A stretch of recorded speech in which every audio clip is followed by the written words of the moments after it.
Bueno, es innegable que este tipo de colaboraciones entre candidatos políticos y estos chicos que están en edades entre los, no sé, 18, 20, 15, 14 años que consumen ese tipo de contenido, hace de que lleguen sobre todo al público objetivo de ellos, que son aquellos que ya empiezan a ser mayores de edad y pueden conseguir de repente más votos a través de ello. ¿Será bueno, será positivo, será negativo? Vamos a tener una conversación con Julio Roca, quien es experto en marketing, para saber si realmente es positivo, tiene un gran impacto o no. Ante todo, muchas gracias por la invitación, Andrea. En realidad es una ventana más, ¿no? El mundo digital en realidad viene creciendo tan vertiginosamente que se van abriendo una serie de oportunidades que, claro, el entorno político también las debe aprovechar. Exacto, es cierto, ¿no? Es una plataforma nueva a la que justamente, como tú bien mencionabas, pueden llegar a ese público joven que de repente no tienen en este momento. Ahora, yo te voy a ser bien honesta, también creo que es un poco preocupante, porque hay muchos jóvenes, muchos chicos de generaciones pues nuevas, que son muy manipulables por estos streamers, ¿no? Entonces de repente ven a un candidato político no teniendo el conocimiento o las herramientas para poder hacer un voto responsable y simplemente dicen, como lo veo con mi streamer favorito, voy a votar por él, sin ni siquiera informarse de repente de su hoja, su plan político o algo así, ¿no? O sea, ¿eso también podría llegar a afectar de repente el marketing de los políticos o crees que no podría llegar a pasar? Sí, porque finalmente uno termina votando por afinidad, uno no elige necesariamente por finalmente una razón objetiva, ¿no? Y sobre todo en jóvenes que, digamos... Lamentablemente, ¿no? Porque deberían... Sí, bueno, pero si vemos en la historia de quienes han dirigido nuestro país, al final del día, con la edad que hemos tenido, y así te hayas enterado del político en la radio, periódico, televisión, siempre le hemos fregado al final del día. Entonces, al final del día... Está bien, no está bien. Por eso, al final del día pasa lo mismo, ¿no? Solo que ahora tienen un nuevo canal para poder llegar de repente a otro público, pero mucha gente indica que esto podría ser como una lavada de cara, como para que se olviden, como para que por ahí si escucharon algo negativo, pues no impacte en ellos de esa forma. ¿Será así? ¿Cree usted que esto está siendo utilizado de esa manera? Es cierto de que va a haber cierta manipulación de los políticos, pero no solamente hay que verlo desde la perspectiva, digamos, de la amenaza que esto representa, sino que el entorno digital también trae esta confluencia de diferentes opiniones que quizás haga que las personas, al interactuar con diferentes influencers, ¿no?, tengan la versión de la historia, digamos, transversal, ¿no? No solamente la posición de un político, sino que de diferentes políticos. Y es por eso que efectivamente los políticos tienen que subirse a esta nueva ola del streaming para poder justamente hacer que el debate político esté ahí, donde justamente los jóvenes pueden revisar estos contenidos. O sea, desde el punto de vista marquetero, para los políticos que nos están viendo, entonces tú sí les recomiendas, si es que tienen alguna invitación con un streamer, con alguien que de repente tenga una plataforma que lo ven muchos jóvenes, que sí lo hagan, o sea, que sí interactúen porque les va a servir de repente a llegar a otros canales.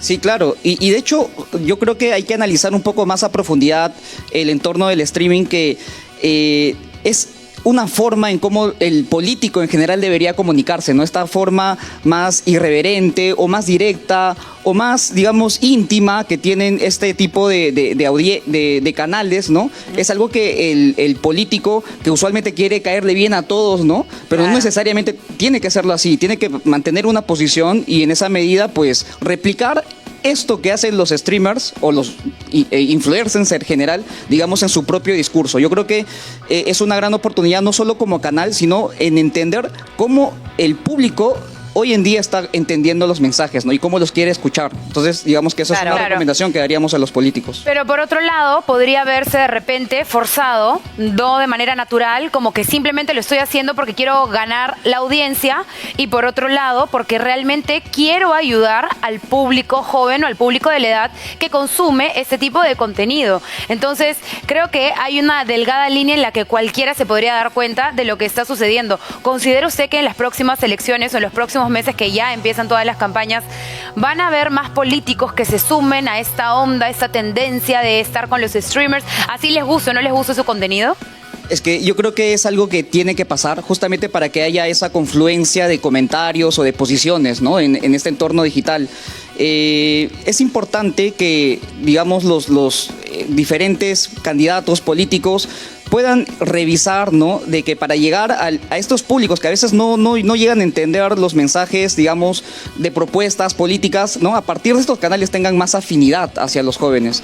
Entonces, yo creo que desde esa perspectiva es ya una necesidad de que esto pueda suceder, pero que sobre todo, ¿no? Repliquemos en el speech de los candidatos políticos esta forma quizás un poco irreverente, quizás más directa, quizás más íntima para poder comunicarnos con ¿Cómo esa audiencia. podrían manejar o hacer un balance? Porque por un lado, claro, puedes ganar muchísimos seguidores jóvenes, pero por otro lado, la gente de mayor edad, que es básicamente el grueso del público que vota por ti, puede de repente pensar que has perdido la seriedad y decir, ay, míralo, está prácticamente como un, no sé, discúlpeme la palabra, como un payaso ahí haciendo los chistes o ofreciendo carritos o haciendo tal cosa. ¿Cómo pueden hacer para balancear esto y a su vez de repente ganar al público joven, pero tampoco perder al público mayor, que al final son los que, bueno, votan responsablemente?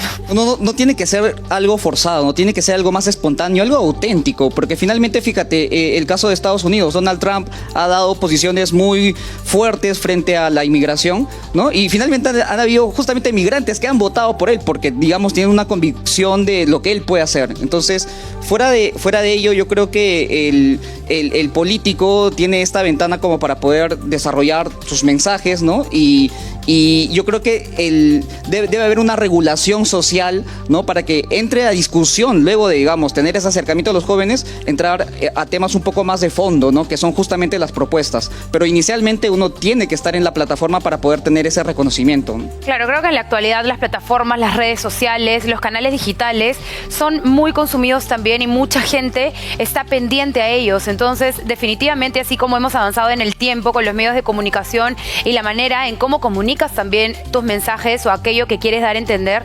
definitivamente hacerlo por redes sociales es una forma de llegar a muchísima gente. Muchos chicos de esas edades ni siquiera ven televisión, hacen todo a través de internet, de YouTube, de plataformas digitales. Entonces, como quiera, lo van a tener que hacer ahora. Claro. De ahí a que se ponen a hacer TikToks, que hacen videos graciosos, que es como para ganar también más seguidores. Claro, justamente un caso puntual es el que estamos viendo en pantalla, Martín Vizcarra. Martín Claro. Vizcarra, a pesar de las cosas de las que se les indican, que eso pongámoslos como un punto aparte, él no solamente ha sido partícipe de distintas plataformas de streaming, sino que también, por ejemplo, con lo del bebito Fiu Fiu y todo, él también se ha grabado haciendo sus TikToks. Entonces creo que mucha gente también de repente le ha perdido la seriedad del caso, ¿no? Entonces no sé si sería un ejemplo correcto para poner, o usted sí lo ve en temas de marketing como un ejemplo correcto. Marketing, hablando de marketing. Digamos que no ha desarrollado una asociación correcta hacia lo que un político debería mostrar, ¿no es cierto? Entonces creo que un poco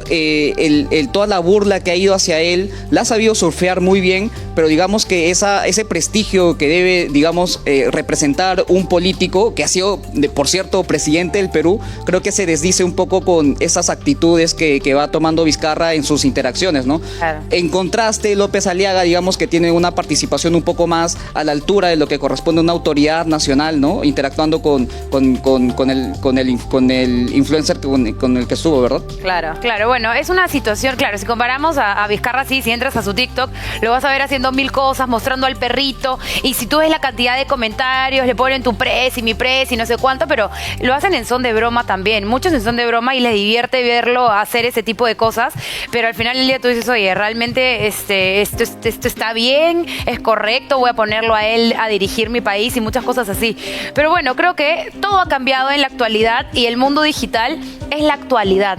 Entonces, todos los candidatos o cualquiera que quiera vender en su negocio, lo que sea, va a recurrir a estas plataformas. Pero si lo están viendo, ¿qué consejos les podría dar a todos ellos finales? La fórmula es la autenticidad, ¿no? Uno no tiene por qué ser forzado o no tiene por qué, digamos, adaptarse necesariamente al concepto del streamer o del influencer, ¿no? Lo que tiene que hacer es ser auténtico. Si tiene que, digamos, contar una etapa de su vida, que lo haga. Si tiene que hacer una broma, que lo haga, digamos, pero siempre manteniendo la altura de lo que puede representar ser una autoridad en el entorno político. Claro, nos quedamos con eso. entonces que definitivamente es innegable que en las plataformas digitales tenemos que tener cierta presencia para poder también ser parte de las nuevas generaciones, pero sin llegar a la exageración, ¿no? Sin llegar a de repente dejar de ser uno mismo para poder captar audiencias de todos lados. Muchísimas gracias por haber estado con nosotros. Ha sido un placer poder conversar Gracias con a ustedes. E informarnos un poquito más acerca del lado marquetero, ¿no? Porque todos lo vemos desde el lado político, pero también el lado marquetero se funciona un montón. Si no, ¿cómo captas a la gente? Es súper importante. Muchísimas gracias, Julio Roca, especialista en marketing digital.